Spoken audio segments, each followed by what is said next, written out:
ಈ ದುರ್ವಾಸನೆ ತುಂಬಾ ಮುಜುಗರದ ಸಂಗತಿ. ಇದಕ್ಕೆ ಶಾಶ್ವತ ಪರಿಹಾರ ಏನು? ಟಾಯ್ಲೆಟ್ಗೆ ಒಂದು ಏರ್ ಪೈಪ್ ಹಾಕಿರ್ತಾರೆ ಅವ್ರು. ಕೆಳಗಡೆ ಕ್ಲೀನ್ ಆಗದೆ ಇದ್ರೆ ಮೇಲ್ ಬಂದು ದುರ್ವಾಸನೆ. ನಾವೇನ್ ಮಾಡ್ತೇವೆ, ಮೌತ್ ಫ್ರೆಶ್ನರ್ ಅನ್ನ ಹೊಡ್ಕೊಳ್ತೇವೆ. ಆ ಮೌತ್ ಫ್ರೆಶ್ನರ್ ಹೊಡ್ಕೊಳ್ಳೋದ್ರಿಂದ ಏನಾಯ್ತು, ಒಳಗೆ ಹೆಗಣ ಇಟ್ಟು ಮೇಲೆ ಗುದ್ದು ಮುಚ್ಚಿದಂಗಾಯ್ತು. ಹೀಗೆಲ್ಲ ಪ್ರಯೋಗವನ್ನ ಮಾಡೋದ್ರ ಮೂಲಕ ನಮ್ಮ ಆಯುರ್ವೇದ ಶಾಸ್ತ್ರ ಹೇಳ್ತದೆ, ನಾವೆಷ್ಟೇ ಪರ್ಗೇಷನ್ ಮೆಡಿಸಿನ್ ತಗೊಂಡ್ರು ಸಹ.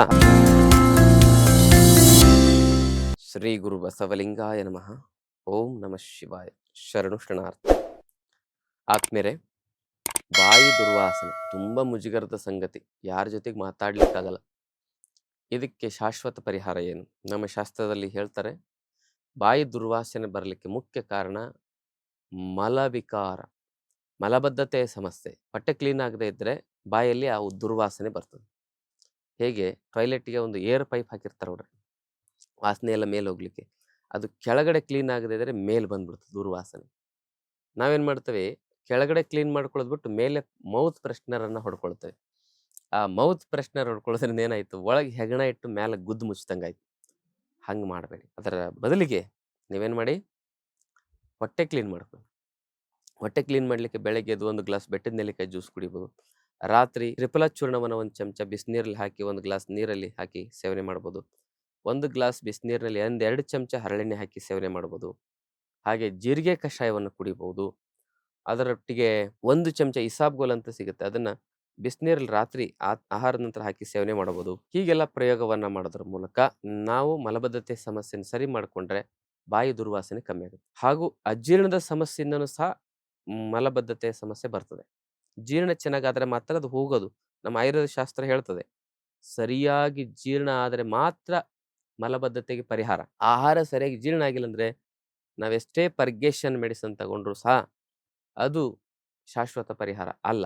ಅದಕ್ಕಾಗಿ ಆ ಜೀರ್ಣಶಕ್ತಿ ಚೆನ್ನಾಗಿ ಆಗಲಿಕ್ಕಾಗಿ ನಮ್ಮ ಆಯುರ್ವೇದದಲ್ಲಿ ಏನು ಹೇಳ್ತಾರೆ ಅಂತ ಹೇಳಿದ್ರೆ, ಒಂದು 50 ಗ್ರಾಮ್ನಷ್ಟು ಶುಂಠಿ ಪುಡಿ, ಆಮೇಲೆ ಒಂದು 25 ಗ್ರಾಮ್ನಷ್ಟು ಧನಿಯಾ ಪುಡಿ, ಹಾಗೇನೆ ಒಂದು 25 ಗ್ರಾಮ್ನಷ್ಟು ಓಂ ಕಾಳು, ಇವೆಲ್ಲವನ್ನು ಬೆರೆಸಿ ಪುಡಿ ಮಾಡಿ ಇಟ್ಕೊಳ್ಳಿ. ಅದನ್ನ 1 ಚಮಚ ಬೆಲ್ಲದೊಂದಿಗೆ ಬೆರೆಸಿ ಅದರ ಉಂಡೆ ಮಾಡಿ ಅದನ್ನ ಬೆಳಗ್ಗೆ ಮತ್ತು ರಾತ್ರಿ ಏನ್ ಮಾಡಬೇಕು, ಆಹಾರದಕ್ಕಿಂತ ಮೊದಲು ಅಥವಾ ಆಹಾರದ ನಂತರನೂ ಕೂಡ ಸೇವನೆ ಮಾಡಬಹುದು.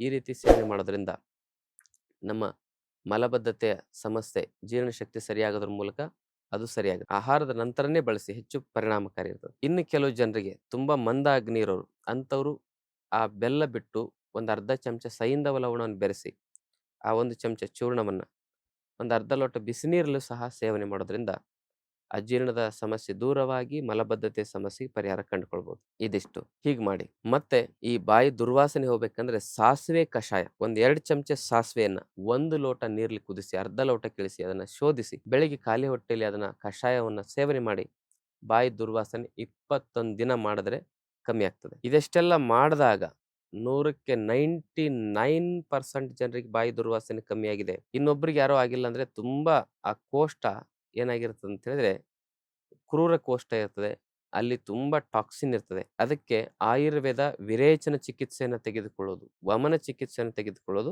ಈ ಮೂಲಕ ಬಾಯಿ ದುರ್ವಾಸನೆಯನ್ನು ನಾವು ಪರಿಪೂರ್ಣವಾಗಿ ಪರಿಹಾರವನ್ನ ಮಾಡ್ಕೊಳ್ಬಹುದು. ನಮ್ಮಲ್ಲಿ ಒಬ್ರು ಬಂದ್ರೆ ಇದೇ ರೀತಿ ಎಂತ ಸ್ಮೆಲ್ ಬರ್ತಿತ್ತಂದ್ರೆ ಅವ್ರ ಬಾಯಿಂದ ಚರಂಡಿ ಸ್ಮೆಲ್ಗಿಂತಲೂ ಹೆಚ್ಚು ದುರ್ವಾಸನೆ ಬರ್ತಿತ್ತು. ಅವರಿಗೆ ವಮನ ವಿರೇಚನ ಚಿಕಿತ್ಸೆಯನ್ನು ಮಾಡಿದಾಗ ಅವರು ಕಂಪ್ಲೀಟ್ ಆಗಿ ಗುಣ ಆದರು. ಹಾಗೆ ಆಯುರ್ವೇದದ ಶೋಧನ ಕರ್ಮ ಚಿಕಿತ್ಸೆಗಳಾದ ವಮನ ವಿರೇಚನೆಗಳನ್ನ ತಾವು ತೆಗೆದುಕೊಳ್ಳೋದು ಬಾಯಿ ದುರ್ವಾಸನೆಗೆ ಉತ್ತಮ ಪರಿಹಾರ ಅಂತ ಹೇಳ್ಬೋದು. ಹಾಗೇನೆ ಆಯುರ್ವೇದ ಶಾಸ್ತ್ರದ ವಿಚಾರಗಳನ್ನ, ಯೋಗ ಶಾಸ್ತ್ರದ ವಿಚಾರಗಳನ್ನ ನಿಮಗೆ ತಲುಪಿಸಬೇಕು, ನೀವು 100 ವರ್ಷ ಆರೋಗ್ಯ ನೆಮ್ಮದಿಯಿಂದ ಬದುಕುವಂತ ಆಗಬೇಕು ಅನ್ನುವ ಸದುದ್ದೇಶದಿಂದ ನಾವು ನಮ್ಮ ಆಶ್ರಮದಲ್ಲಿ 5 ದಿನದ ಆರೋಗ್ಯ ಶಿಬಿರವನ್ನ ಪ್ರತಿ ತಿಂಗಳು ಮಾಡ್ತಾ ಇದ್ದೇವೆ. ಅಲ್ಲಿ ಕಾಯಿಲೆ ಬಂದವರು ಭಾಗವಹಿಸಬಹುದು, ಮಕ್ಕಳಿಂದ ವೃದ್ಧರವರೆಗೆ ಎಲ್ಲರೂ ಭಾಗವಹಿಸಬಹುದು. ಹಾಗೆ ಕಾಯಿಲೆ ಬರಬಾರ್ದಂದ್ರೆ ಯಾರು ಔಷಧಿ ಕೊಡೋದಿಲ್ಲ, ಕಾಯಿಲೆ ಬರದಂತೆ ಹೇಗಿರಬೇಕು ಅನ್ನೋದನ್ನು ಸಹ ನಾವು ತಿಳಿಸ್ಕೊಡ್ತೇವೆ. ಹಾಗೆ ಎಲ್ಲರೂ ಆ ಶಿಬಿರದಲ್ಲಿ ಭಾಗವಹಿಸೋದ್ರ ಮೂಲಕ ತಮ್ಮ ಆರೋಗ್ಯದ ಸಮಸ್ಯೆಗಳಿಗೆ ಔಷಧಿ ಇಲ್ಲದ ಹಾಗೆ ಹೇಗೆ ಪರಿಹಾರವನ್ನು ಕಂಡುಕೊಳ್ಳಬಹುದು ಅನ್ನೋದನ್ನ ತಿಳಿದು ಪ್ರಯೋಗ ಮಾಡಿ ಆರೋಗ್ಯ ನೆಮ್ಮದಿಯಿಂದ ಬದುಕಬಹುದು. ತಮ್ಮೆಲ್ಲರಿಗೂ ಭಕ್ತಿಯ ಶರಣು ಶರಣಾರ್ಥಿ. ಇನ್ನಷ್ಟು ಆಯುರ್ವೇದ ಮತ್ತು ಯೋಗ ಚಿಕಿತ್ಸೆ ಟಿಪ್ಸ್ಗಾಗಿ Vaidyashree health tips channel subscribe ಮಾಡಿ, ಹಾಗೆ ಫೇಸ್ಬುಕ್, ಇನ್ಸ್ಟಾಗ್ರಾಂನಲ್ಲಿ ಫಾಲೋ ಮಾಡಿ.